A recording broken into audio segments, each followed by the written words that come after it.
Thank you Cheri గారు, thank you so much. Global wide like RRR ఎంత ఫేమస్సో Telugu dark comedies అంటే ఆర్ఆర్ అంత famous. Now I request Ritesh Rana to speak. Thank you అండి. వద్దండి, మీరు మారితే బాగోదు, మీరు క్యారీ ఆన్. బేసిక్గా షారుఖ్ ఖాన్ డర్ అనే సినిమా చేసినప్పుడు ఆ సినిమాని కూడా చాలామంది రిజెక్ట్ చేశారంట. అప్పుడు యశ్ చోప్రా అనుకున్నాను అదే ఈ సినిమా నేను షారుఖ్ ఖాన్తో తీస్తానని చెప్పి. ఆ తర్వాత షారుఖ్ ఖాన్ స్టార్ అయిపోయాడు. అలాగే ఓకే అండి, మా టీంలో అందరూ కొంచెం షై ఫీల్ అవుతున్నారు, నేను మాడతాను ఇవాళ. సో నా స్పీచ్ ఇది.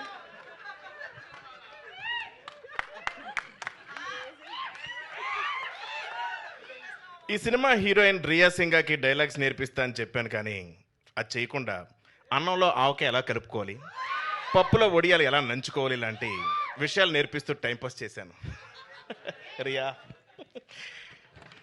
కోస్టార్స్ అయిన వెనెల్ కిషోర్, అజయ్, హర్ష చెవుడు, కబీర్ సింగ్ దుహాన్, గుండు సుదర్శన్ టైం సెన్స్ లేని నా కోసం సెట్లో వెయిట్ చేయడం ఇష్టం లేదని వార్నింగ్ ఇచ్చారు. Love you brothers. Editor Karthik Srinivas edit టేబుల్లో నేను లేని సీన్స్ బాగా ఎంజాయ్ చేశారని కాంప్లిమెంట్ ఇచ్చారు. ఈ విషయం చెర్రీ గారికి చెప్పుకునే డబ్బులు ఎవరు. ఇక మ్యూజిక్ ఇస్తున్నప్పుడు కాలభైరవ్ ఏమన్నాడంటే, ఆల్రెడీ అక్కడ సత్యదేవ్ యాక్టింగ్ వాయిస్తున్నాడు కదా, మళ్ళీ నేను ఎందుకు వాయించడం అని మ్యూజిక్ కొట్టకుండా చిరాకు పడ్డాడు. భైరవన్న ఐ లవ్ యూ. ఈ సినిమా స్టైలిష్ తేజ సినిమా ముందు నేను సన్నబడతానని ఇచ్చిన మాటలు నమ్మి మోసపోయి సెట్లో బట్టలు లూజ్ చేయడానికి కుట్టుకుంటూ నన్ను తిట్టుకున్నాడు. ఫైట్ మాస్టర్ అంజీ నాకు ఫైట్స్ నేర్పించే ప్రాసెస్లో నాతో డైలీ ఫైట్ చేసేవాడు. బట్ మీకు తెలియదు, ప్రతి ఫైట్ నేనే గెలిచేవాడిని. Thank you Anji master. Choreographers Vijay Polaki, Venkatesh ఎన్నో స్టెప్లు ఇచ్చారు, కానీ అసలు ఈయన పెట్టుకుని ఇంత రాంగ్ స్టెప్ మేమే వేసామని చాలా ఫీల్ అయ్యారు.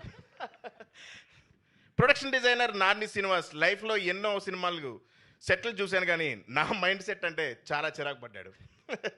ఇక రితేష్ వయసును వస్తే నా వల్ల అతను పైకి వచ్చాడని నేను ఫీల్ అవుతాను, కానీ నిజమేంటో బుర్రని ఎవరికైనా తెలుసు. Thank you so much. May 1st Jetlee చూడండి, please bless us all. Thank you. బా మీ స్పీచ్లో ఇంత ఇన్ఫర్మేషన్ ఉంది.